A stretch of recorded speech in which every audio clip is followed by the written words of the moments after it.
Hi guys, Guillermo is here. Welcome back to the Revit architectural training tutorial. In this tutorial, we will learn how to create callouts views from the Revit 3D model.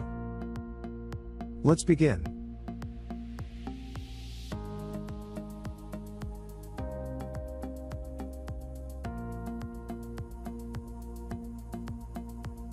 A callout shows an enlarged view of a specified part of a model. You can add a callout to a plan, section, detail, or elevation view. In these views, the callout tag is linked to the callout view. When you draw the callout bubble in a view, Revit automatically creates a callout view and adds it to the project browser. The callout view shows an enlarged version of part of the parent view and provides more information or details about that part of the building model. The view in which a callout is drawn is the parent of the callout view.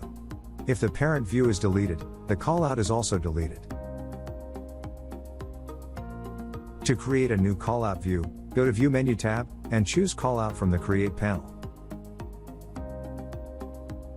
Now, on the drawing area, make one click to start drawing the callout bubble and a second click to finish it. This creates a rectangle around the area you are interested in. Notice the circular callout reference head that is jutting out from the right-hand side of the callout boundary. The callout reference head is used to indicate where to find this detail, which detail number it is, and on what sheet it is located. These references will be filled in by Revit automatically once you put the views onto sheets. Once you have created the callout boundary, the callout view is created and placed in the same view group as the view in which you define the boundary.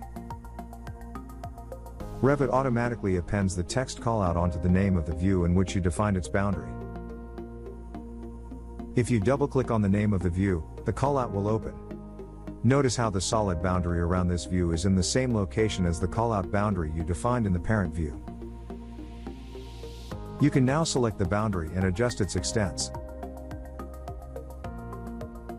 The inner solid blue boundary is a model crop region, and the dashed blue outer boundary is an annotation crop regions. Annotation and detail elements can exist in the area between these two boundaries. In the parent view, notice that the callout reference head is split into two halves, each one having a dashed line in it. The dashed lines will be replaced with the detail and sheet numbers once these views have been placed onto sheets.